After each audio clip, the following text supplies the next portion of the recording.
Bonjour tout le monde. Alors on va revenir aujourd'hui pour une présentation de Monsters Den Chronicles, donc qui a été sollicité par les administrateurs du site jeux-rpg-jeuxvideo.com. Donc je vous ai déjà parlé de ce site.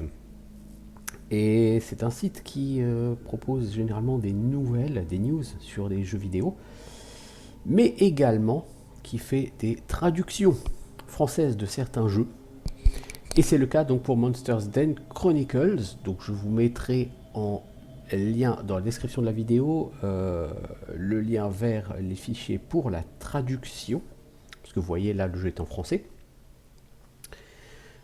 Au pire, de toute façon, sur les forums de discussion de Steam du jeu, il y a un lien qui est donné, donc, puisque c'est Targus, donc du site qui a fait la traduction, qui s'est chargé de tout faire. Donc on va regarder un petit peu ce que c'est que Monsters Den Chronicles. Et donc il s'agit d'un jeu qui est sorti je crois en 2012. Donc ça fait déjà quelques années. C'est un jeu en flash, là encore. Un petit peu comme l'était Age of Fear, mais qui n'a pas grand chose à voir avec Age of Fear. Là on va être sur un dungeon crawler basé sur le combat. On va regarder ça. Alors on va faire jouer. Donc j'ai une partie en cours. Je vais l'abandonner. Je ne vais pas continuer une partie, je vais en recommencer une. Oui, je souhaite confirmer donc la fin de la sauvegarde. Donc notez que le seul bug qui vient avec le patch français, donc la traduction, c'est que par défaut vos personnages n'ont pas de skin, vous voyez. Ils ont un visage et des cheveux noirs. Et une fois que vous aurez sélectionné vos personnages, il faudra les personnaliser leur apparence pour qu'ils retrouvent un visage et des membres qui ne soient pas juste des ombres. Donc comment se comporte le jeu? Eh bien donc vous allez avoir des donjons que vous allez devoir parcourir. Chaque donjon est divisé en niveaux. Pour passer au niveau suivant, il faut que vous complétiez la quête du niveau actuel. Donc vous allez vous promener dans les salles et faire des combats, ramasser des trésors. On va regarder ça. Donc on a un groupe de 4 personnes. Ouais, il y a 10 personnages de base. Donc il y a ici vous avez 2 guerriers. Vous avez ici 2 clercs. Vous avez ici 2 mages, 2 roublards et 2 rôdeurs. Alors il faut savoir que si vous en avez 2 à chaque fois, c'est parce que vous avez 2 entre guillemets spécialisations possibles. Par exemple pour le guerrier vous avez le champion. Et donc en bas à droite de l'écran, vous indique un petit peu les spécificités du personnage. Donc le champion, c'est un combattant de première ligne, un gardien. Il a des compétences d'attaque et de défense. Le Master at Arms.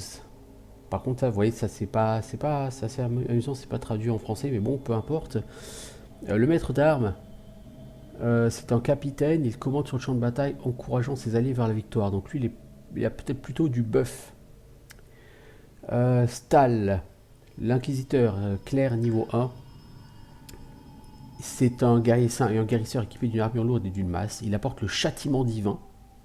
Plutôt donc un clerc avec des sorts offensifs. Quant à l'illuminateur, le confesseur, c'est plutôt un soigneur. Il peut restaurer la santé et guérir. Il va avoir accès au fur et à mesure qu'il va gagner des niveaux à des sorts de résurrection, de dissipation, etc. Nous avons en mage, le premier c'est l'ensorceleur qui va utiliser la magie élémentaire pour détruire les ennemis à distance. Ça c'est vraiment l'archétype caster classique. Et nous avons le conjurateur. C'est un invocateur qui peut également altérer la réalité. Alors je n'ai pas joué le conjurateur, je vais essayer d'en prendre un, on verra. Nous avons 2 types de voleurs, donc nous avons l'assassin et le voleur à proprement parler. Donc l'assassin c'est un tueur, maître de la lame et du poison. Quant au voleur, il excelle dans le subterfuge et le détournement d'attention. Vous voyez que certains personnages sont niveau 3, si vous regardez bien, c'est parce que je les ai déjà level up. Et si vous voulez reprendre des personnages niveau 1, donc là il y a le premier jeu de personnages, donc là qui comporte ceux que j'ai level up, on va regarder après. Et donc en archer, vous avez le tireur d'élite, donc c'est vraiment l'archer spé bon gros DPS classique, et le garde forestier qui peut utiliser l'environnement pour guérir et protéger ses alliés. Donc il a un rôle un petit peu plus gardien Donc si vous voulez vous passer d'un confesseur, vous pouvez éventuellement essayer de passer sur un garde forestier. Donc notez, comme je disais, voilà, on voit ma première team, hein, Adrien niveau 3, Lucius niveau 3, donc j'avais un champion, un confesseur, j'avais un ensorceleur et un tireur d'élite. Et si j'ai envie de repartir sur une team comme ça avec des personnages niveau 1, bah c'est possible, hein, vous voyez. Partir avec ces gens plutôt, qui vont avoir du coup un stuff alternatif. Et j'aimerais bien partir, donc le champion plaît bien. En deuxième, on va prendre un confesseur. Ensuite, on va prendre un conjurateur. Et en dernier, alors du coup, c'est un jeu où vous allez avoir deux lignes au niveau de vos combattants. Vous aurez les combattants de ligne avant et les combattants de ligne arrière. Et les cibles des attaques, généralement, dépendent du positionnement. Pas toujours, ça dépend des attaques. Certaines attaques, genre à l'arc, peuvent toucher tout le monde, mais quand vous êtes au cac, par exemple, vous pouvez toucher que les gens qui sont, entre guillemets, autour de vous. Alors, est-ce qu'on peut prendre un voleur? Non, on va prendre un tireur d'élite. Donc on a ce groupe, voilà, on va l'accepter. Et on choisit 3, il y a 3 campagnes. Il y a la campagne niveau 1, niveau 2, niveau 3. La campagne 2 et 3 sont pas encore disponibles. Pourquoi? Parce qu'on n'a pas fini la campagne numéro 1.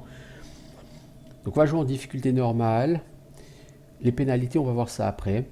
Donc le principe de cette campagne, le pouvoir de refaçonner le monde, un prix au-delà de toute imagination. Le culte du sentier de la voie extérieure poursuit ce but avec un dévouement sans faille, sans se soucier du coût. Il faut les arrêter pour que le prix à payer ne soit pas celui du sang des innocents.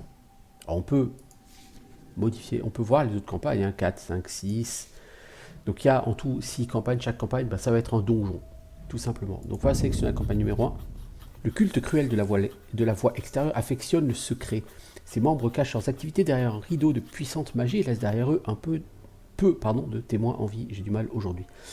Le moment est venu de lever le voile. Un effort de recherche divinatoire dirigé par le Seigneur savant lui-même a minutieusement cartographié les lignes de force et les lieux de pouvoir qu'ils apprécient avec un certain succès. La forteresse mystique connue sous le nom de Donjon de la Faille des Tempêtes a été retrouvée. Elle n'est pas là où elle se trouvait auparavant, ni tout à fait ce qu'elle était, mais tout indique que le culte s'y trouve. Une petite équipe part s'infiltrer dans le donjon et découvrir ce que les sectateurs veulent si désespérément cachés. Voilà comment se présente le jeu. Donc, nous allons être sur un dungeon crawler, donc c'est un jeu basé sur des couloirs et des salles. Et nous allons cliquer tout simplement, donc nous avons notre groupe, nous cliquons sur l'endroit où nous voulons nous rendre. Et le jeu nous indique quelles sont les zones auxquelles on peut accéder. Donc ce qui est clair, c'est ce qui est visité, ce qui est un peu plus foncé, c'est ce qu'on n'a pas visité. Par exemple, vous voyez dans ce couloir, il y a une partie claire, c'est celle qu'on a visitée, et une partie foncée, partie qu'on n'a pas visitée. Voilà, on peut aller la visiter, il n'y a rien de spécial à y voir, mais on peut y aller. Et on a des salles à côté, on va choisir les salles, vous voyez qu'il y a des portes dans les salles, donc si on va chercher ce coffre, ça nous donnera accès à une autre salle à côté, etc. etc. Donc on va d'abord parler un peu de l'interface, on va parler du gameplay. En haut, vous avez le nom du donjon, Donjon de la Faille des Tempêtes, le niveau, donc le quartier des initiés, et si vous mettez la souris sur le point d'exclamation, vous avez les objectifs de quête, trouver des preuves de l'activité des sectateurs, trouver des informations sur des menaces potentielles, bien. Tant que ces deux objectifs ne sont pas validés, même si on trouve l'escalier pour descendre au niveau 2, on ne pourra pas l'utiliser, parce que la quête ne sera pas validée.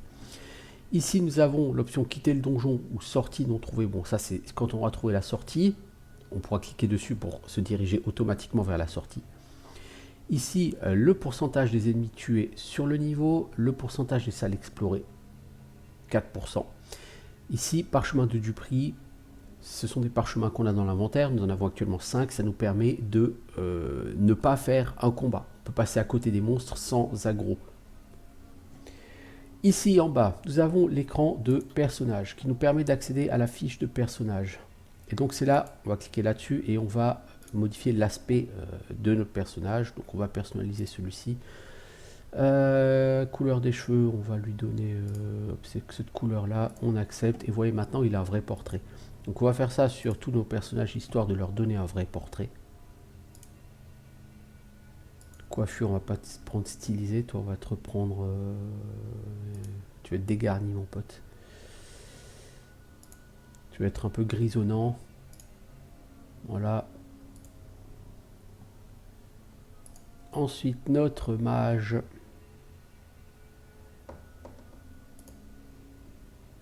On va prendre une femme, histoire de changer un peu.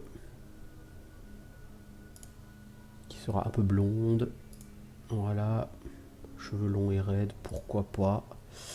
Et de toute façon, le visage, vous ne voyez pas trop hein, avec les casques et les capuches. Et notre rôdeur, on s'en fiche. C'est juste histoire de leur donner un portrait que je fais ça.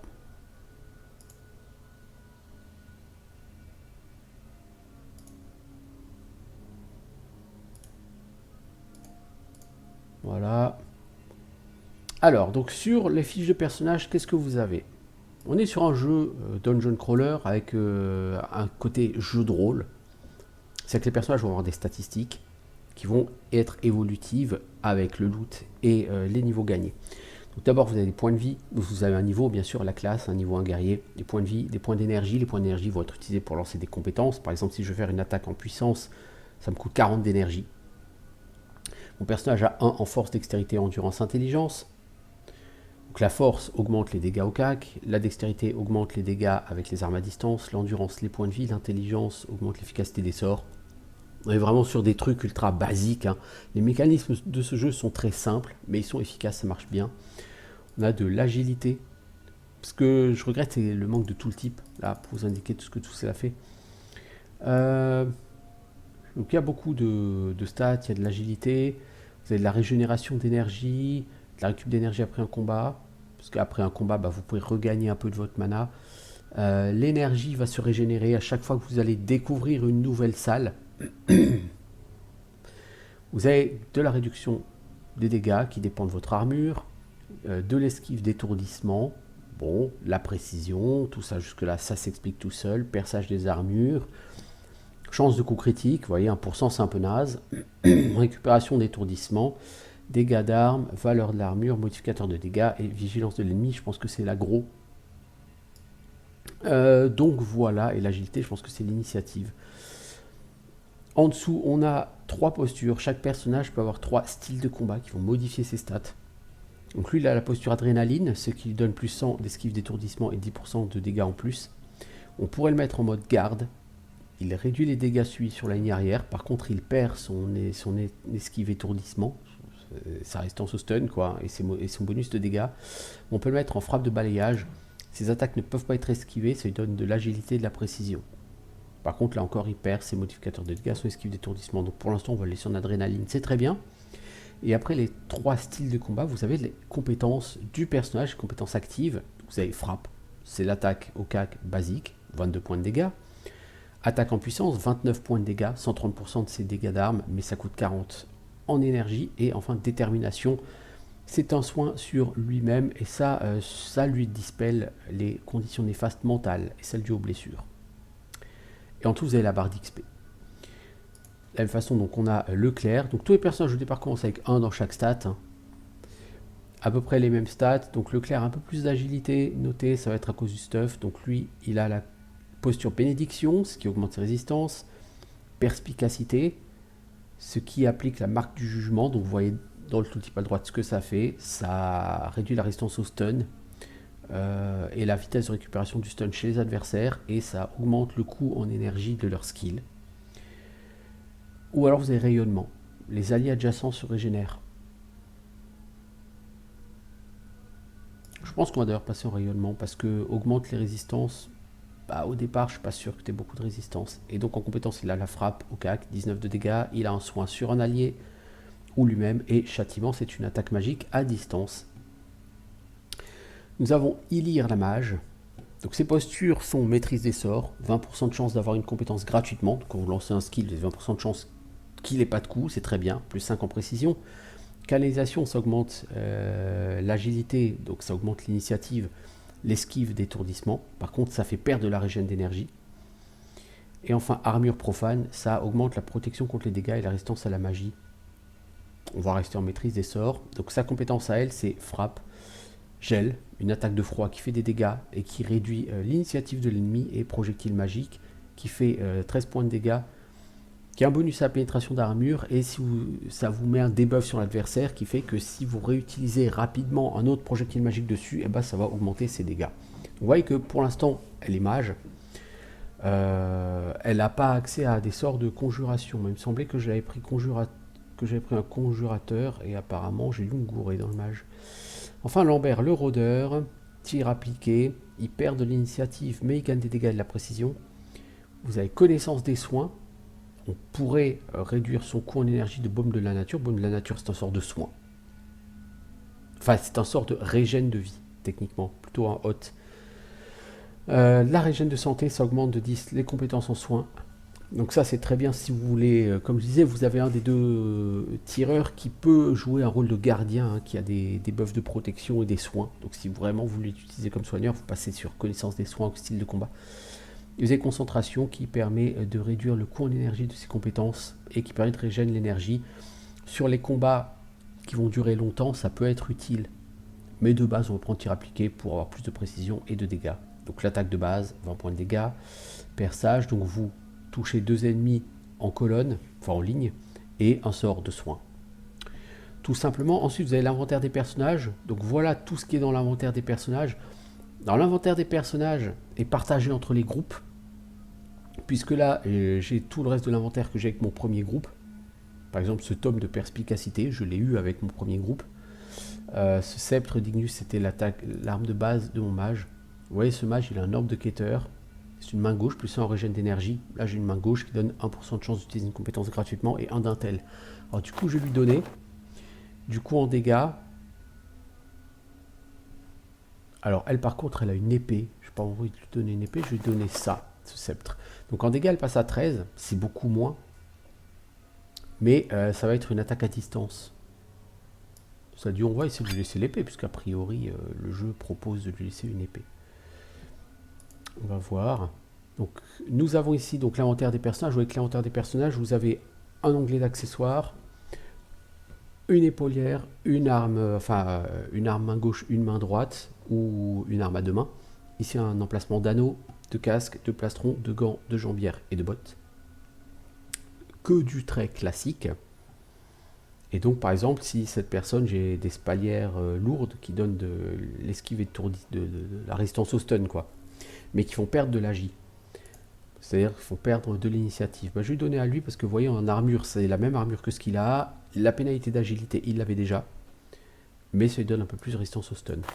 Voilà. Et donc, vous voyez, ce qui est bien, c'est que sur la représentation du personnage, le stuff, vous le voyez évoluer. Et c'est très chouette.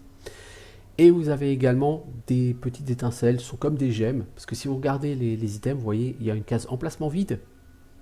Vous pouvez slotter ces items dedans pour augmenter les stats. Donc là, on a un slot pour endurance. On va le mettre sur ses épaulières. Voilà, du coup, ces épaulières donnent en endurance de plus, ça lui donne 5 points de vie. Il est passé de 50 à 55 en vie. Et là, on pourrait slotter du stuff avec de l'intel. On peut le faire, par exemple. Vous voyez, ces dégâts. Alors, pour voir l'effet de l'intel, on va mettre ça. Dégâts 13. Je slot ça. On reste à 13 en dégâts parce que malheureusement, avec 2 en intel, elle n'a pas plus de bonus qu'avec 1. Par contre, si elle passe à 3 en intel, elle aurait des bonus supplémentaires. Et le stuff dont on ne se sert pas, on fait CTRL, on clique dessus et ça le vend automatiquement. Pourquoi? Parce que du coup, on va passer sur le troisième onglet. Le troisième onglet, c'est l'Emporium. L'Emporium, c'est le magasin.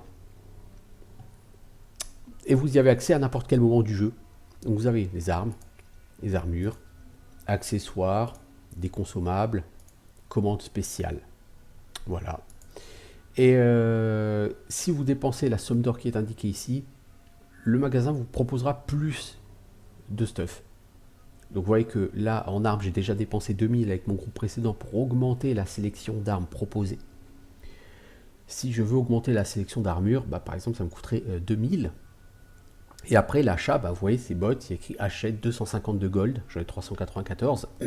Pardon, donc je pourrais acheter ces chaussures. C'est de l'armure légère, donc c'est plutôt pour un assassin, ça donne de la force et de l'endu. Bon, j'ai pas d'assassin. Moi, j'ai lui qui met plutôt de l'armure légère, l'archer, mais la force, c'est pas son truc, lui, c'est plutôt la dex. Donc les stats vont pas l'intéresser beaucoup. Là, on a un excellent casque, mais qui coûte 520 gold, et on les a pas. Ça dit c'est un casque home lourd qui donne de l'intelligence, ça m'intéresse pas beaucoup. Donc, voilà pour l'Emporium. Donc le magasin, on y a accès en permanence.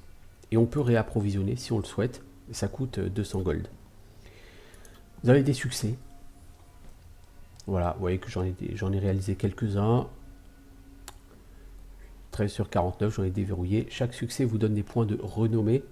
Les points de renommée vont être utiles pour les commandes spéciales. Vous voyez, vous aurez la possibilité, lorsque j'aurai 200 en points de renommée, d'avoir de nouveaux objets dans les commandes spéciales disponibles. Donc voilà, par exemple, personnaliser les paramètres d'un sac de butin. Alors du coup, hop, on peut aller essayer d'aller dans un sac de butin. On va personnaliser. Voilà, ça m'a fait un succès, vous voyez, ça m'a fait passer... ici, je suis passé à 130 au lieu de 125. Donc, vous pouvez lire tous les succès, voir ce que vous avez à faire, etc. Et enfin, les options du jeu. Bon. Et ici, donc, vous avez les portraits de vos personnages avec en rouge la barre de vie, en bleu la barre d'énergie. Donc, vous voyez, on est sur du très simple. Et on va commencer notre exploration. On va aller par ici. Un coffre. On y trouve un chapeau à armure légère. Plus 15% action de départ, c'est-à-dire 15% sur l'initiative initiale. Donc vos personnages ne vont pas rejouer plus vite, mais au tout début de la partie, ils vont jouer un peu plus vite. Ça, c'est très très bien. C'est de l'armure légère, donc on va s'en servir plutôt pour le rôdeur. Et on choisit si on veut le mettre dans le backpack ou dans le rucksack. Mais on va le mettre dans le backpack. Et du coup, le rôdeur, vous voyez, actuellement, il a... Ah, c'est de l'armure légère, c'est pas pour le rôdeur. C'est plutôt pour le mage, alors. Ouais. Ouais, du coup, elle a une capuche différente, certainement moins jolie, mais plus efficace. Et on en profite pour revendre ça. Faire un petit peu d'argent, nous avons maintenant 400 gold. Et une nouvelle porte s'offre à nous. Eh ben, on avance. Et là, nous avons un hôtel mystérieux. Un raccourci vers la sagesse. Voulez-vous utiliser cet hôtel maintenant? On ne sait pas ce que ça fait, alors on va accepter. 200 XP pour tout le monde. Et un succès. Donc, notez qu'en XP... c'est 500 XP le prochain niveau, on est à 200, c'est cool. Et là, vous voyez, la salle à côté, il y a un groupe d'ennemis. Donc les groupes d'ennemis, vous les voyez et vous voyez leur composition. Et bon, on va le faire pour voir comment fonctionne le combat sur ce jeu. Donc voilà comment ça se présente. Donc vous avez deux lignes de 3 slots pour vous et pour les adversaires. Donc au départ, vous sélectionnez l'emplacement. Par exemple, je pourrais prendre elle et la mettre là si je voulais. Pour éviter, si on a un adversaire qui fait des attaques en ligne, pour éviter qu'une attaque en ligne touche trop de gens. Par exemple, lui, Lambert, mon rôdeur, a une attaque en ligne, donc je pourrais l'utiliser sur ce vilain, le néophyte, et ça toucherait le néophyte et l'acolyte derrière. Bon, pour l'instant, il n'y a pas d'attaque en ligne, donc je peux laisser mon groupe comme ça. Je vais juste mettre lui ici, parce que si lui est là et qu'il veut taper au cac, il vaut mieux qu'il soit juste en face, quoi. Voilà, on va plutôt se mettre comme ça. Et donc comment se passe le combat? Donc le combat c'est du tour par tour. Au niveau de la vitesse, vous voyez il y a une espèce d'horloge là au centre du rond. C'est l'initiative. Donc l'initiative n'est pas exactement directement chiffrée. Si elle est chiffrée, parce que si vous regardez le tooltip, en bas à gauche il y a celui d'Ilir, en bas à droite il y a celui du néophyte. Et juste au-dessus du portrait vous avez un icône avec une aile bleue. Ilir à 50, le néophyte à 40. Ben, c'est leur ordre d'initiative. Alors, Ilir, c'est la magicienne. Elle peut soit mettre un coup d'épée, mais notez qu'elle ne peut pas. Elle n'a pas de cible disponible. Pourquoi? Parce qu'elle est en ligne arrière. En ligne arrière, vous ne pouvez pas attaquer au cac. Donc elle peut soit faire une attaque de gel, soit un projectile magique. On va faire un projectile magique sur celui-ci. 14 points de dégâts, plus le debuff. Qui dure 5,6 secondes et qui va augmenter les dégâts des projectiles magiques que lui va se reprendre. Nous avons Lambert, il pourrait faire une attaque de base, 20 points de dégâts, l'adversaire a 20 points de vie, c'est pas mal, mais on va plutôt faire un perçage, on va probablement pas le tuer, mais comme ça on touche les deux ennemis. Et enfin notre Claire, vous voyez que lui va agir bientôt, hein, son rond bleu est bientôt plein. Lui va agir dans relativement longtemps et lui va agir en prochain parce que vous voyez que si on regarde, lui va mourir hein, bien sûr, on va le toucher. Enfin si on ne rate pas, on a 95% 95% de chance de toucher, mais si on le tue, le prochain joué, vous voyez, c'est lui parce que c'est lui qui a la jauge la plus proche. Voilà. Donc il a mis un sort sur son pote. Ne me demandez pas ce que c'est comme sort, je n'ai pas vu l'effet. Champ d'énergie. Ah, il s'est mis un sort sur lui-même. Il s'est mis un buff champ d'énergie, 50% de protection contre les dégâts magiques, 10 de régénération d'énergie et 5 dégâts de représailles. Bah, dégâts de représailles ou pas, on va y aller au cac sur lui. Voilà, donc j'ai pris 5 points de dégâts de représailles. Alors, il a 50% de réduction des dégâts. Il a 10. Si j'ai fait 20 points de dégâts, je dois le tuer normalement. Voilà. Toi l'archer. Si tu shootes, tu le tues. Soigne-toi d'abord un peu. Ah mais c'est vrai, merde, il soigne pas, il augmente la régène santé. Toi tu le butes. Donc on a une victoire, vous voyez le système de combat est ultra simple. Ultra basique, mais vraiment très efficace. Donc la victoire est éclatante. Je ne sais pas quel est le critère pour déclarer qu'une victoire est éclatante ou pas, mais si elle est éclatante, on gagne 10% d'XP en plus et un butin de plus. Donc on a 99 XP. Et en butin, nous avons une potion qui rend 100% de la mana, des jambières en plaques qui donnent de la dextérité, et une masse à lettre d'endurance. Donc ça, c'est excellent. Donc vous voyez que le jeu vous indique avec une coche pour qui c'est mieux. Avec une aura rouge sont les gens qui n'ont pas le droit de le porter. Et après, il peut y avoir d'autres icônes. Donc on ramasse, et donc on a dit, on a ces jambières en plaques qui donnent un point de dex en plus par rapport à ce que tu as. Tu t'en fous un peu, c'est pas très intéressant la dex pour toi, mais c'est pas grave. Je pense que la dex... non, la dex, ça joue sur les dégâts à distance. Oui, donc on s'en fout un peu, mais c'est pas grave, on lui donne quand même. Quant à elle, ça, si on donne cette masse par rapport à celle qu'elle a, c'est un point d'endurance, donc un point de vie, elle passe de 50 à 54. Voilà, c'est très bien, ma foi. Enfin, JL, c'est lui en l'occurrence. Et les objets qu'on n'utilise pas, on va les vendre. Et toi, par contre, du coup, bah, on va t'enlever ton épée puisque tu es en ligne arrière et on va plutôt te donner ça. Pas te garder de cette épée qui sert à rien. Alors, ici, nous avons l'hôtel de restauration qui permet de regagner toute sa vie et toute sa mana. Bon. On n'a pas besoin d'y aller pour l'instant. Alors, un groupe un peu plus costaud. Qu'est-ce qu'on a d'autre? Un mec tout seul. Bon, avec tout seul, ça ne devrait pas nous poser de problème quand même. Donc, vous voyez, il y a eux deux qui vont jouer d'abord, puis elle qui va jouer. En fait, Bay, il a 36 en initiative, lui a 38. Donc, je vais avoir 3 personnes qui vont jouer avant Bay, avant lui. Probablement qu'il va décéder. Voilà, en plus un coup critique de la part de l'archer. Victoire éclatante, hein, bon. On a une capuche élégante, et là vous voyez sur la tête de mon clerc j'ai un égal, c'est-à-dire que c'est exactement les mêmes stats que ce qu'il a. Et une potion de rétablissement, certes, donc cette capuche ne va pas m'intéresser, on va directement la vendre, et vous voyez on fait un petit à petit, on fait de l'argent. Alors on va l'ouvrir ce coffre, qu'est-ce qu'on a? Des protèges poignées de force, armure intermédiaire, main. Donc ça, armure intermédiaire c'est plutôt pour l'archer.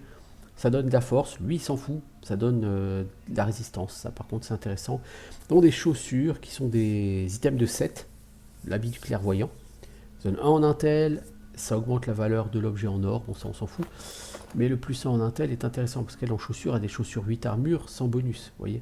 Là c'est 9 armures et il y a de l'intel en plus. Et vous voyez là, ses dégâts sont passés à 14. Elle a plus 3 en intel, donc elle a gagné plus 2 en dégâts. Avec plus 1 en intel, elle gagne plus 1, avec plus 3, elle gagne plus 2 en dégâts. Ces chaussures, on les vend, et on a ça. On pourrait les donner à lui, parce que ça donnera plus 3% à toutes les résistances. Bon. Le bonus de force, on s'en fout sur lui, ça n'a pas d'importance.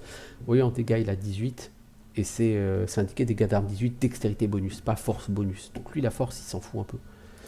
Mais c'est pas grave, c'est quand même mieux que ce qu'il avait. Alors,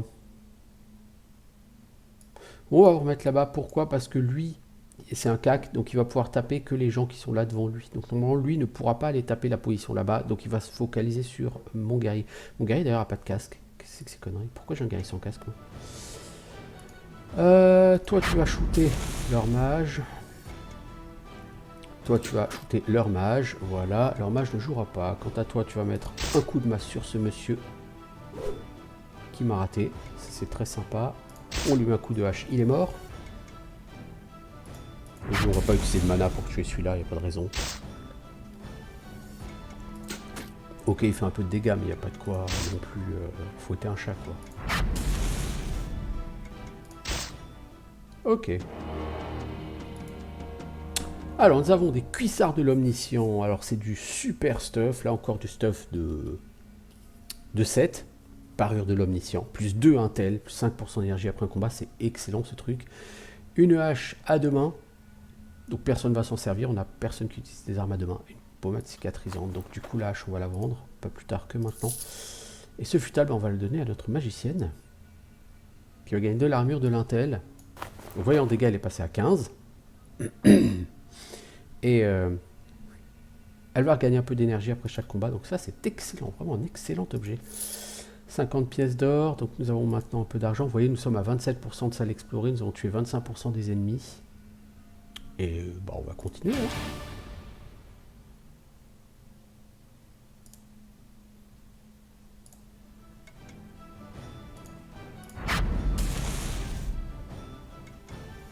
Toi, une attaque en ligne pour buter le mage. Voilà. Toi, tu me butes celui-là. C'est bien. Le mage m'a raté. C'est très triste pour lui. Je l'ai raté, lui. C'est très triste pour moi. Alors...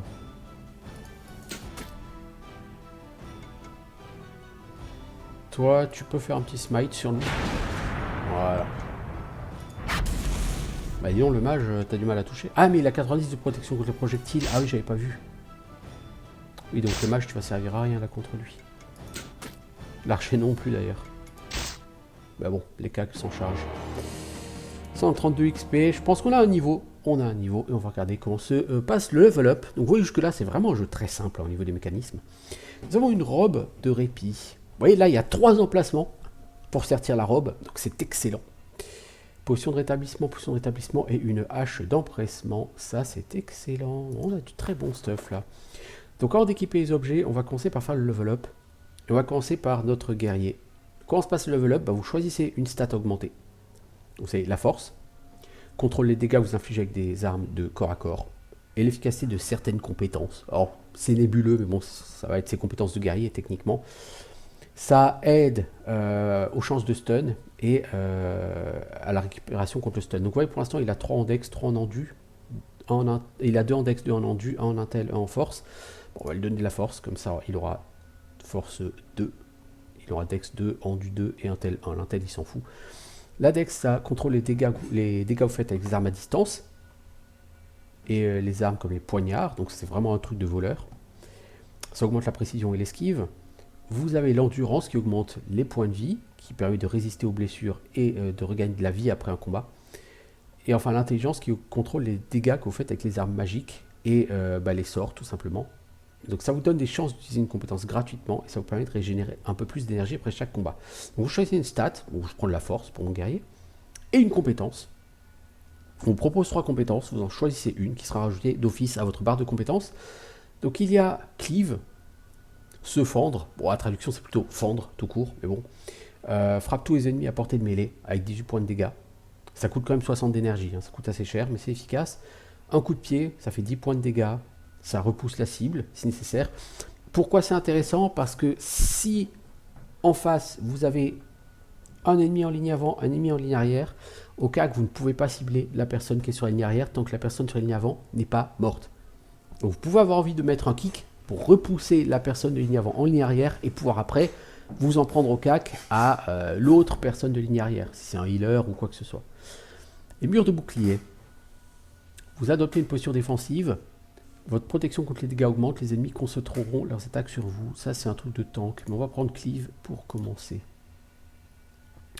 Ensuite la healeuse, on va donner quoi? De l'endu ou de l'intelligence. On va prendre l'intelligence. Tu peux avoir lumière sainte, tu aveugles tous les ennemis et tu fais des debuffs supplémentaires aux morts vivants. Résurrection ou intercession. La progression vers le prochain tour d'un allié est utilisée pour le soigner. La cible reçoit des soins proportionnellement à sa valeur d'action actuelle. Donc tu fais un soin et plus la cible est proche d'agir, plus elle va être soignée. On va prendre le raise pour commencer. Donc les compétences sont totalement random. Sur la partie précédente, mon prêtre avait eu un soin AOE, soin de groupe qui lui avait été proposé au niveau 2. Alors, toi, la magicienne, ça va être de l'intel, il n'y a pas de raison de te donner autre chose. Elle a déjà plein en intel. On peut lui donner l'électrocution, c'est un éclair de foudre qui fait 17 à 33 points de dégâts. Les dégâts dépendent de l'initiative de l'ennemi. Plus l'initiative de l'ennemi est proche de son tour, plus il va prendre de dégâts. Des boules de feu, classique, vous ciblez un ennemi et ça touche l'ennemi plus les cibles autour. Et distorsion temporelle, ça réinitialise l'horloge d'action des autres personnages alliés et ennemis. On va prendre la boule de feu, parce qu'il n'y a pas de raison de faire des choses spéciales. Et enfin, toi, l'archer, toi, tu es plutôt sur la dex. On a flèche empoisonnée, 23 points de dégâts, et ça fait un dot à la cible. Œil d'aigle. Ta prochaine attaque deviendra un coup critique, c'est-à-dire qu'il passe son tour, mais il fait un coup critique au tour suivant. Et ça augmente un peu sa régène d'énergie. Bon. Clouage au sol, ça étourdit la cible. Prendre la flèche empoisonnée, je m'en servirai pas vraiment beaucoup. Et donc maintenant on va s'attaquer au stuff. Donc lui, il a chopé une hache qui donne 15% action de départ de plus. Et comme un boulet, je viens de la vendre. Et je ne peux pas la récupérer. Vous ne pouvez pas récupérer les objets que vous avez vendus. Bon donc je les ai vendus, tout simplement. C'est pas grave. À boulet, mais bon, c'est pas grave, c'était la première arme du jeu. Donc si on la perd, c'est pas gênant. Ça me fait un peu chier d'avoir fait le boulet comme ça, mais c'est pas grave encore. Elle, une robe qui est meilleure que la sienne.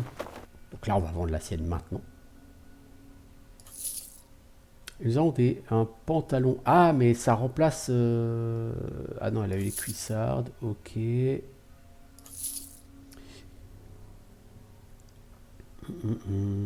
On a un truc plus en intel et on va sortir sa robe avec pour lui donner de l'intel à elle. On augmente ses dégâts et on va augmenter les dégâts de ses sorts normalement. Alors, bon, on va attaquer ce groupe, je veux dire, on n'a pas de raison.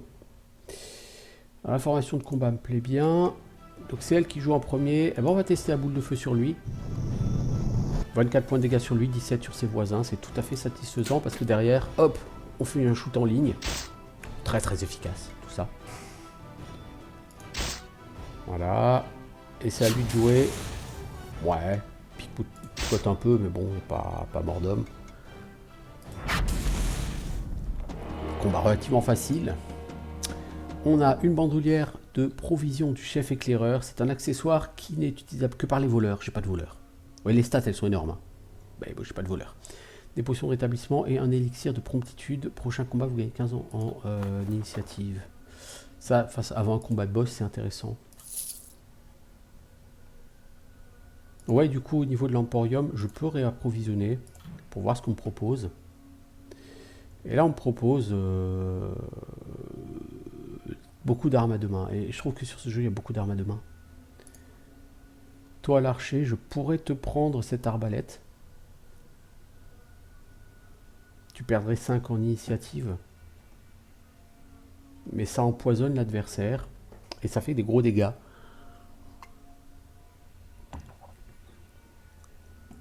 Pour l'instant, j'ai pas besoin d'aller chercher ça. Mais au moins, vous voyez ce que vous pouvez faire. Alors, 3 ennemis. On a tué 42% des ennemis. Bon, bah, c'est très bien, on va continuer à en tuer. Je dirais pas de raison. J'aimerais finir ce niveau. On va mettre un terme à la vidéo.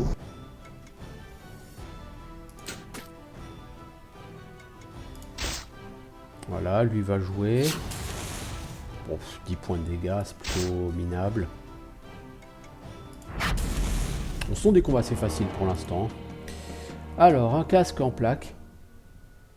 Il vaut pas grand chose, bon c'est un casque. Pantalon de pénitent d'aisance, c'est une armure légère. Je pense que ça peut être quand même mieux pour mon caster, pour mon soigneur. Ok, alors vous voyez ces gants, leur seul bonus, c'est valeur en or augmentée. Du coup, ça sert à rien, je veux dire, hein, tout le monde a des gants. C'est de l'armure légère. Elle, est-ce qu'elle a des gants? Elle a des gants qui valent autant, vous voyez. Donc on va les vendre. On a ça que je donnerais bien à elle. Elle, en pantalon, elle a... Ah, mais elle a de l'armure lourde. Ça lui serait utile, mais effectivement, c'est de l'armure lourde. Elle, ça pourrait lui être utile, mais elle a déjà un pantalon assez intéressant. Toi, t'as quoi en futal? Oh, c'est mieux que ce que lui là, hein, cela dit. Il peut porter du plus lourd, mais en attendant, c'est mieux que ce qu'il a. Quant à ce casque en plaque, bah, notre gars là, il a pas de casque. Hein. Donc on va peut-être lui donner un casque. Il perd un peu d'initiative, mais ça lui donne 78 en armure. Hein. C'est pas du luxe. Hôtel de restauration, est-ce qu'on va en profiter? Non. On n'est pas tellement blessé. Vous voyez là, il est sorti de l'étage. Mais le jeu nous dit qu'il y a encore des quêtes à compléter. Donc retourne-y et va faire ton boulot avant de descendre. En gros.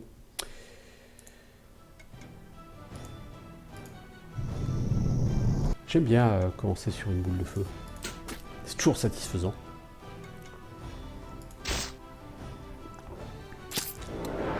Ah, lui il s'est transformé en garde éthéré. Le garde éthéré a des sorts genre foudre. Assez ennuyeux. Toi tu vas me faire un petit cleave. Merci. Ah, rouée de coups. Moins 50% en dégâts, mon guerrier, et moins 5 en initiative. Alors eux, ça sert à rien qu'ils s'en prennent à lui, hein, 90% de résistance au projectile. Donc les deux mecs de ligne arrière, bah, vous achevez l'autre à côté. Et vous laissez les cacs s'occuper de lui. Voilà.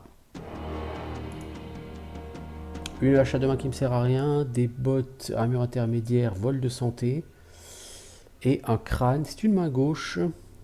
Tout à fait intéressante cette main gauche. Alors en main gauche, tu as quoi toi?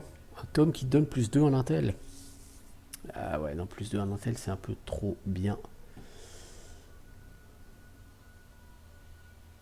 Chance de critique 1%, c'est pas mal. Régène, protection magique.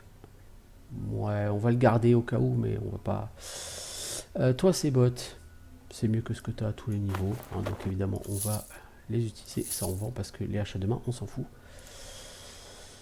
Alors... On va continuer à visiter ce niveau, hein, parce que pour l'instant, nous n'avons pas trouvé les objets de quête. Un casque de mage acier. Ça peut être intéressant pour le prêtre. Parce que lui, il a... Vous voyez, il a... Alors, je lui fais perdre un peu d'initiative, mais je lui donne de l'armure, de l'intel, de l'endu. Donc on va faire ça. Et ça... Armure intermédiaire... Armure intermédiaire, c'est plutôt pour lui, mais il a déjà quelque chose de mieux.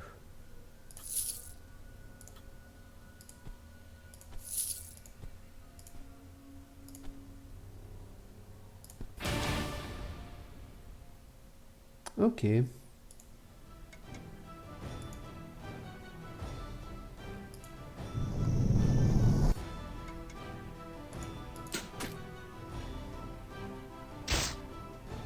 Ouais, on lui fait pas trop mal, ça va.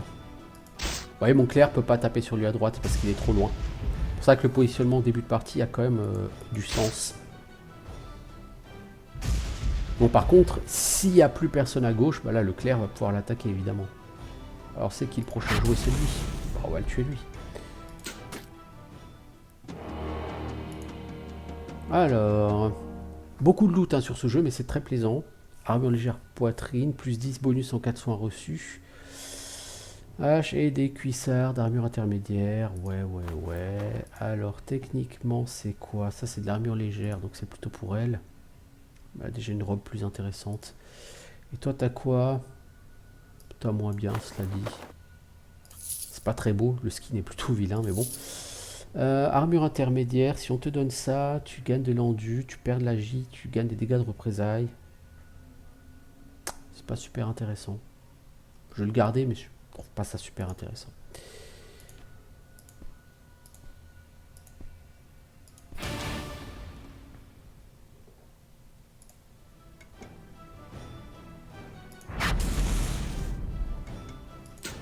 On va pas utiliser de mana sur ce groupe, hein, c'est vraiment pas nécessaire.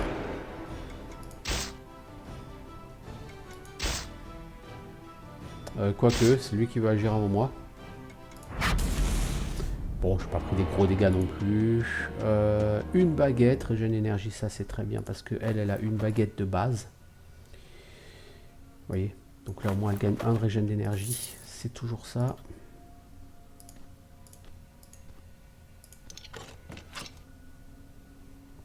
On a tué 75% des ennemis, on a vu 74% des salles.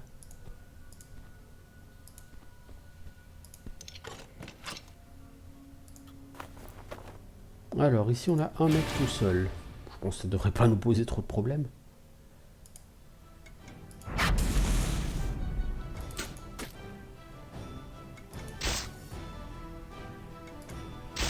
Voilà, pas un problème. Hein. Massa Ailette qui vole la mana. Ouh, ça peut être pas mal parce que Leclerc a un gros problème de mana sur ce jeu. Il perd de l'endu, mais le vol de mana est tout à fait intéressant. Alors, est-ce qu'on a envie ici de réapprovisionner? Oui, on va réapprovisionner. Couteau, couteau. Ça, c'est vraiment naze. Hein. Bon, on a des beaux arcs là par contre. On a un arc vampirique qui vole de la mana et de la vie. Pas mal. On va acheter ça.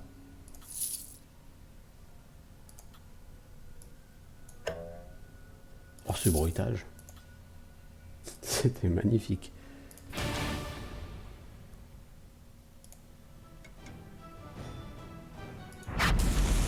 On va laisser lui au cac.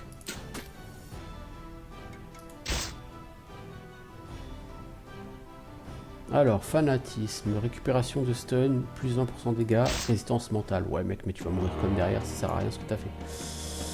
Parchemin du prix, ça permet d'esquiver des groupes. On n'a pas vraiment besoin d'esquiver des groupes pour l'instant. Objectif de quête. Alors, extrait du journal de l'acolyte Runat. La clé, c'est le pouvoir. Où l'obtenir et comment le canaliser? Les progrès dans un domaine nécessitent des progrès dans un autre. Le dernier projet est celui de Kian, et avec mon aide, ils ont fait de grands progrès. Je crois maintenant avoir résolu le principal problème. De même que les criquets peuvent dévaster une boisson pour se nourrir avant de passer à la suivante, de même nous exploiterons et dévorerons le pouvoir enfermé dans la structure de ce monde en ruine. Nous avons un des deux objectifs de quête. Maintenant, il va falloir trouver des preuves de l'activité des sectateurs. Donc il faut qu'on continue à écumer ce donjon. Et il a le deuxième objet de quête. Les recherches du frère Runat portent déjà leurs fruits. Le prototype du moteur Nexus devient de plus en plus performant au fil des jours. Je pleure de joie à l'idée de ce qu'il préfigure pour la voix. J'essaye de ne pas laisser de néophyte me voir. Je sais qu'il rit derrière mon dos. Comment rester impassible alors que les moyens sont presque à notre portée? Quitter ce monde pour toujours. Voilà, nous avons atteint les deux objectifs. Nous pouvons maintenant passer à l'étage suivant. Et avant de passer à l'étage suivant, là il y a une porte secrète. Pas si secrète que ça, mais bon. On y trouve un grimoire. Et tout ça. Alors ce grimoire, on a plus intéressant, donc on va le vendre. Voilà. Et on va aller attaquer ce groupe, parce qu'il n'y a pas de raison qu'on ne les attaque pas. Je veux dire, voilà. Petite boule de feu, qu'est-ce qu'il a lui? Mardeau. Il régénère moins vite du stun. Donc vous voyez, en fait, il y a des cases qui donnent des bonus ou des malus. Abri partiel qui protège contre les terrains. Ou la moins 20 en précision, par exemple.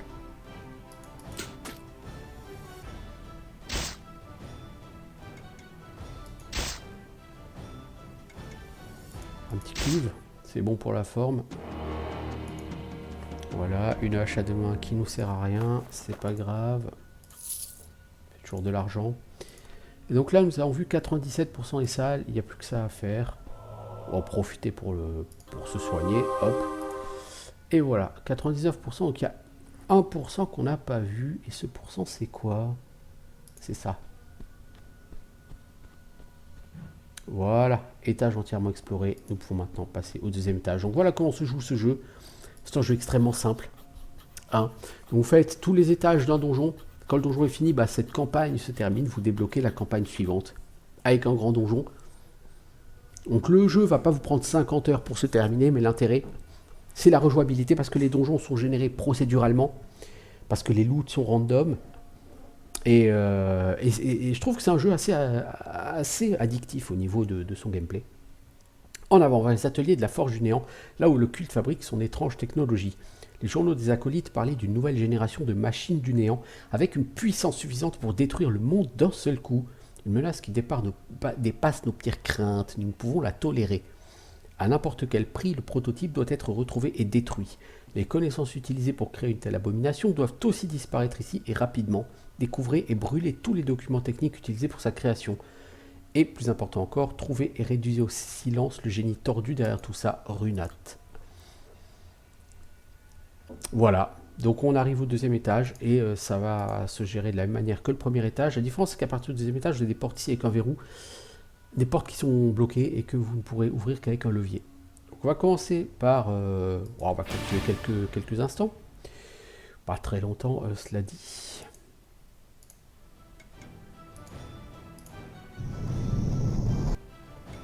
Donc vous voyez que là, ces adversaires maintenant sont au niveau 2. Ils sont un peu plus forts. Toi, tu as quoi? Lueur rayonnante. Ah, mais ça, c'est le buff de notre ami Leclerc. Voilà. Voyons, le pauvre mage, il a pris plein la gueule. Le pauvre guerrier. Je pourrais utiliser coup puissant pour faire plus de dégâts. Hein, je veux dire. Ah, un summon.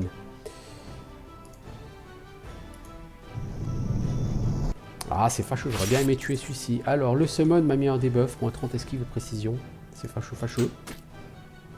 Alors quand vous tuez le summon ne meurt pas par contre. Tu vas aider ton pote, merci. Ah, eux ils se heal aussi. Bah lui du coup il rate, moins 30 en précision, forcément. On sauce la boule de feu, on se fait plaisir. Enfin on se fait plaisir, lui il a bientôt plus de mana. Ah, le summoner est mort, mais le summon lui n'est pas mort. Il faut le tuer aussi. Ah, ils sont relous avec leur summon à la con.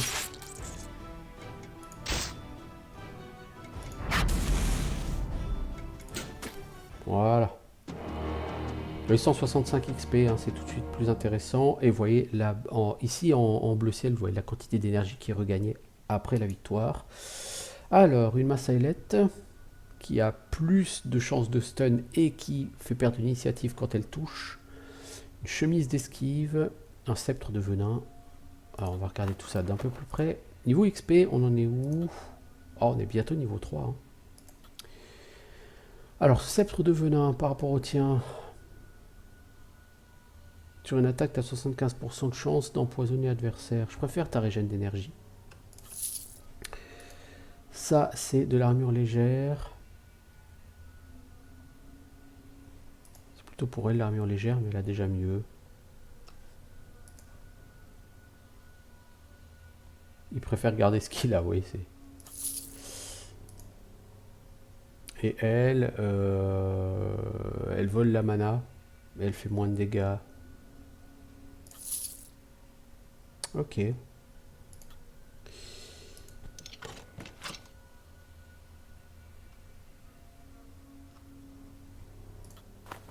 Alors, cette bannière par rapport à la tienne. T'as un point d'endu de plus. Bah, j'ai envie de dire oui, hein, tu prends. Ces pompons s'en fout. Et toi... C'est mieux que ce que t'as.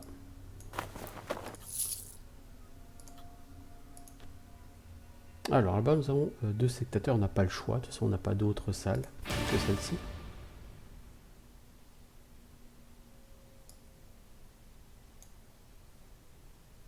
Là, vous voyez, la prêtresse, elle peut pas attaquer normalement au cac. Eux, là, les voleurs sont ultra rapides. Hein.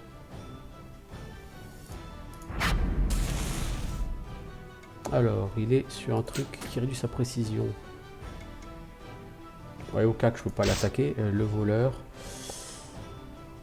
Ah, shield, 75% de protection contre les projectiles, c'est pas chaud. Qu'est-ce qu'il a mis, lui? Ouais, elle, du coup, elle peut pas... Mais elle va lui faire quand même un smite. Ça coûte de la mana, mais bon, tant pis. Lui, il va mourir à petit feu, tranquillement. Voilà. Fétiche de dextérité, c'est pour tout le monde, c'est une main gauche. Ouais, ça va pas nous intéresser parce que c'est de la dex. La dex n'intéresse personne.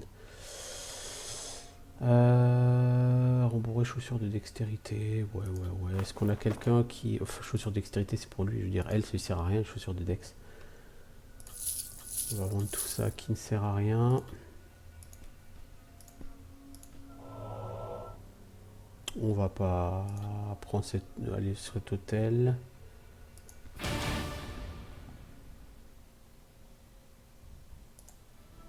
Voilà, il y a une bonne boule de feu à mettre là. Ah, toi tu t'es fait empoisonner. 7 points de dégâts par seconde. Heureusement, ça dure pas trop longtemps parce que...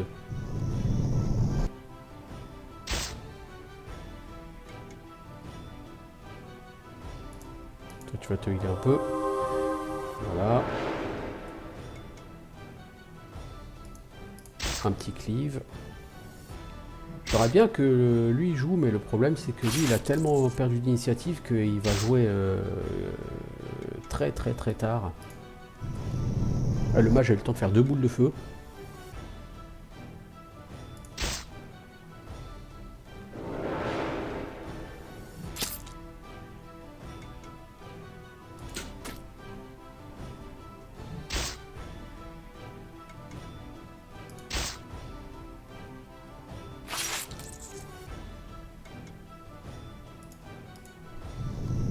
Voilà. C'est le mage qui a tout fait quoi.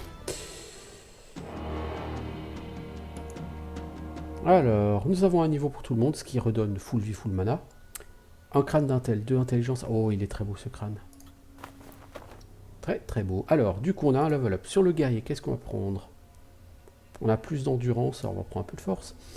On a le choix entre un peu plus d'effort. Ça, l'allié subit 20% de sa santé max en dégâts, mais son énergie augmente de 40 points. D'accord, donc vous transférez de la vie en mana pour un allié. Charge. Vous pouvez attaquer un ennemi qui est en ligne arrière sur la même ligne que vous, qui fait 34, et en faisant 34 points de dégâts. Donc en gros, si tu as un mec qui est sur la ligne arrière, mais en face de toi, même s'il y a des gens sur la ligne avant, tu peux l'attaquer. Je trouve ça trop situationnel. Par contre, tenez bon la ligne, ça heal un peu tous tes potes en première ligne, et ça réduit les dégâts qu'ils subissent. Ça, j'aime bien comme compétence. La healeuse va donner un peu d'endu. Éclair curatif, des soins rapides sur la liste ciblée pour 12 points de vie. La cible est déstabilisée par l'éclair divin et perd un peu d'action. Ouais. Purification. L'allié est guéri de toutes les conditions néfastes d'empoisonnement, malédiction mentale et divine. On va prendre ça. Je ne suis pas très convaincu par les compétences qu'elle a eues. La magicienne, bah de l'intel, de l'intel. Alors on peut prendre foudre, siphon d'énergie, ça draine de l'énergie sur les ennemis. Ça c'est bien. Et enfin, l'archer, donc toujours de l'endu pour lui, déluge de flèches, tu touches tous les ennemis, mais tu as moins 50 en précision. Et tu ne peux pas avoir plus de 75% de chance de toucher, donc tu cibles tout le monde, mais tu vas rater la moitié des gens. Bon, wow, foufou. Remède à base de plantes, c'est en soin. On va plutôt prendre la flèche qui stun.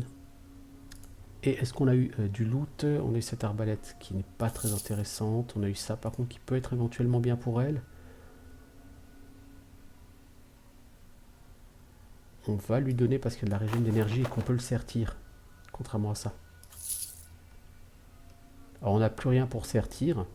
C'est-à-dire on peut toujours aller à l'Emporium et puis regarder s'ils vendent quelque chose. Non, ils ne vendent rien pour sertir.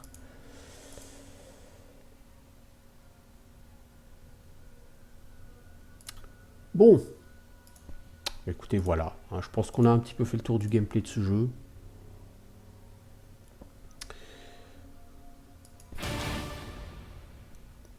Donc on peut continuer comme ça. Hein, je veux dire, un donjon, c'est pas différent de ça. Hein. Ça va être ça jusqu'au bout du donjon. Alors là, nous avons ici un assermenté planaire. Il est gros, il a l'air vilain, mais...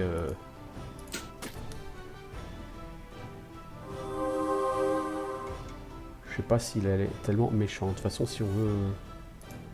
Toi, tu vas smite celui-ci, là. Voilà, on les force à soigner. Oh, il picote quand il tape.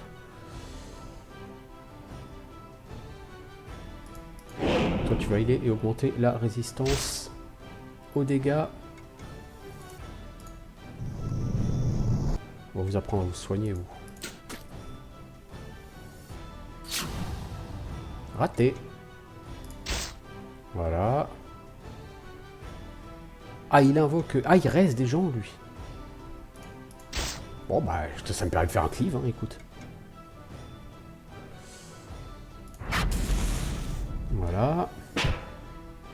Ce vieux coup quand il te met une espèce de coup de bouclier. Voilà, toi, on va te calmer tout de suite. Et puis après, bah, lui, on va le tuer, hein. Ok. Victoire éclatante. On a quoi, un encensoir, ça c'est très bien. Une capuche. Habit du pénitent. Ouais. Donc l'encensoir, c'est pour le healer. C'est censé être son off-hand au healer, l'encensoir. Ah, mon backpack est plein. On commence à avoir des trucs dans le rucksack. Rucksack, c'est de l'alsacien, ça, le rucksack. Ça donne un bonus aux soins et de l'endurance. Ouais, je préfère. Je préfère. Et dans le sac à dos, on a 7 capuches.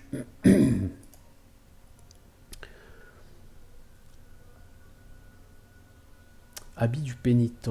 Est-ce que on avait déjà des trucs habit du pénitent, non? Sur quelqu'un, non?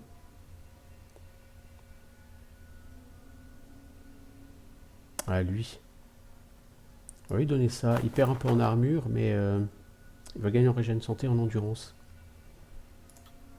Ok. Donc on va continuer un petit peu. J'aimerais juste bon, voir un peu ce que ça va donner. Alors, notre guerrier, là, il commence à être un peu light en énergie.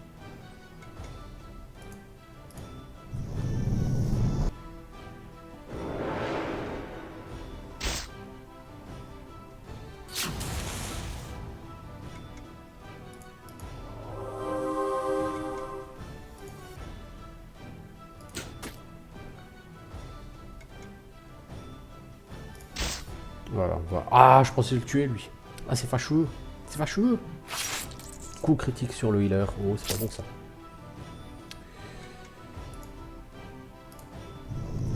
Voilà. Alors, lui, il a mis un protection du bouclier. Ça nous oblige à l'attaquer. Si on fait pas une AOE, on est obligé de l'attaquer. Mais si on fait une AOE, on est obligé de la centrer sur lui. Mais du coup, on peut quand même faire ça.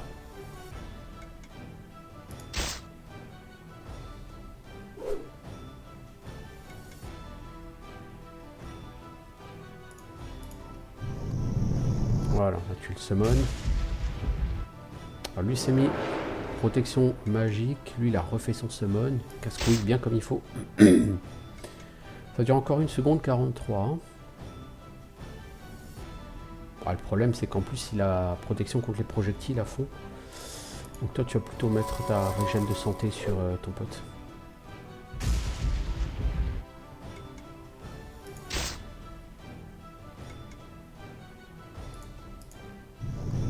Oh, jolie boule de feu critique. Ça, c'est beau, ça. Oh, il faudrait qu'il arrête de summon, ça commence à devenir casse-couille.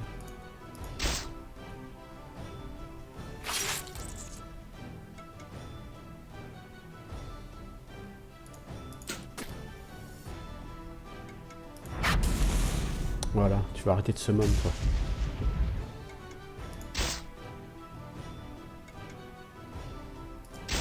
Voilà. C'est pas une victoire éclatante, on a pris trop de dégâts. Rien de très intéressant là-dedans. Ça dit c'est mieux... Ah non, c'est de l'armure intermédiaire. Ah, c'est l'armure intermédiaire, c'est pour lui. Mais... il a mieux. Alors, du coup, on va les soigner. On va les régène.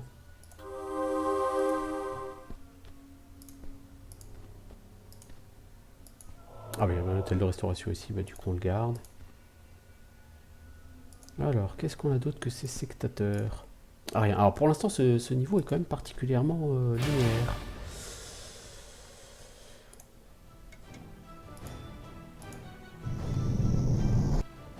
Il a plusieurs d'esquive et de précision, lui. Ok. Tu me tues celui-là, toi, s'il te plaît. On fait un petit cleave. C'est gratuit, c'est cadeau.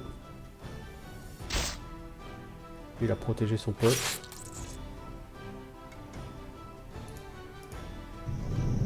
Voilà, on a tué le summon, ce qui est excellent. Voilà.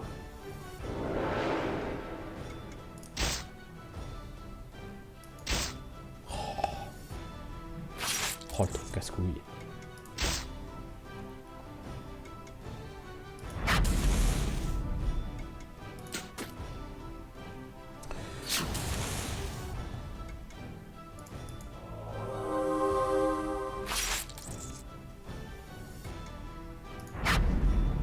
Ok, tu aurais peut-être dû taper celui-là d'abord.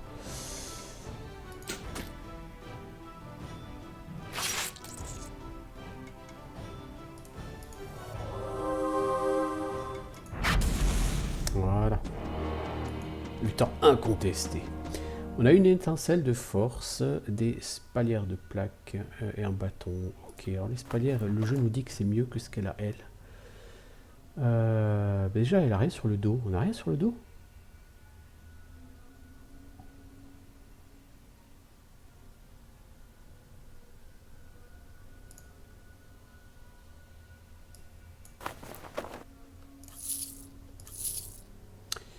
Alors, à qui on veut donner de la force? Logiquement, c'est plutôt à lui qu'on veut donner de la force. Est-ce qu'il a un objet qu'il mérite? Non, pas vraiment. Hein.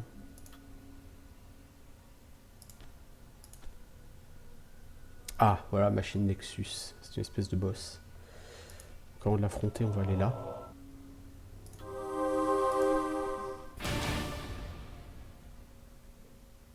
Donc vous voyez, il a 250 points de vie, lui. Hein. Et il a une attaque en ligne.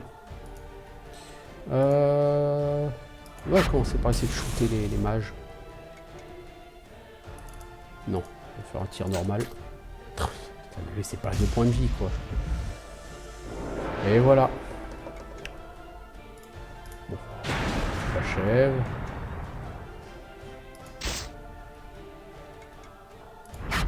Voilà, on commence à nettoyer tout ça. Aïe, ça pique. Ah, lui aussi, il invoque. Oh, ils sont relous.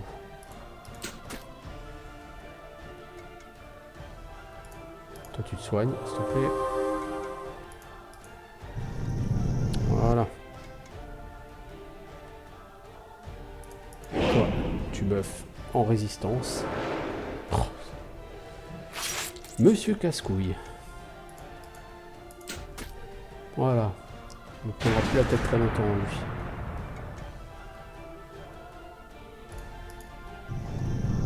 T'as raté le chien. C'est une tristesse.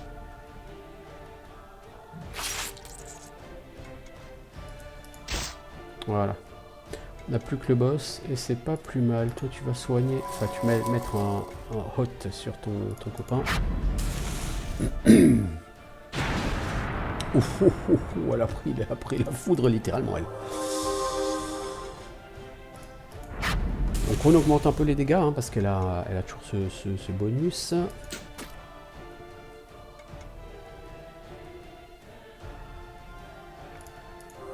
Voilà, toi tu te heal un peu s'il te plaît. Toi tu fais toujours tes projectiles magiques avec des dégâts améliorés grâce à ce buff. Ouais, il a plus de 36 PV. Hein. 11 PV. Et il est mort. Bon, c'est un boss, mais il est facile à tuer.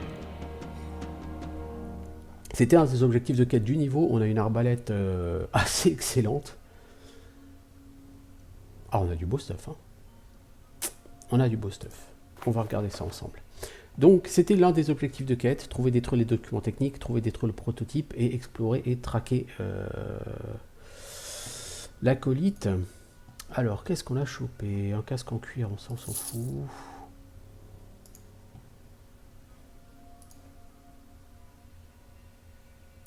C'est mieux quand même que ce que tu as. Ouais, tu passes de 24 à 30 en dégâts. Hein. Et en plus, c'est de la... C'est carrément bien. Du coup, ça qu'on avait acheté, bah voilà. On va te mettre de l'endu dessus, parce que pourquoi pas. Santé 78. Un bouclier léger. Personne n'utilise le bouclier léger. Si, lui, pour l'instant, il a ça.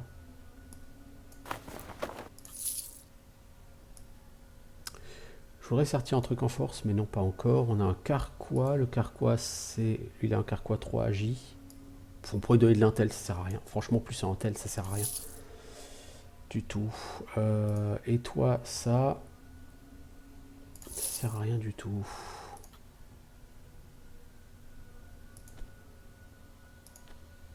Ah, voilà le levier qui va enfin déverrouiller les portes. On va pouvoir passer. Bien. Bon, on a tué 64% des ennemis. Hein. Donc lui, il est tout seul.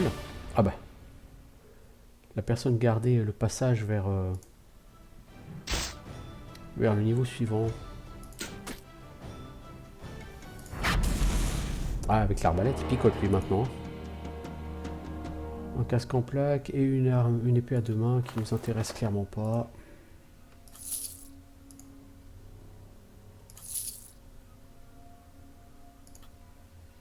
Alors, l'Emporium. C'est ce qu'on va faire. On va investir dans les armures. Ce qui nous permet d'accéder à plus d'armures. Bon, on n'a plus d'argent pour acheter quelque chose. Enfin, quoique, pourquoi pas. Armure intermédiaire poitrine. Plus intelligence, ça c'est con, ça. Il y a du beau stuff et c'est de la plaque Intel. Voilà, donc vous n'avez pas encore fini le niveau, me dit-on. Ah bah, carrément une salle qu'on n'avait pas... On découvre des salles.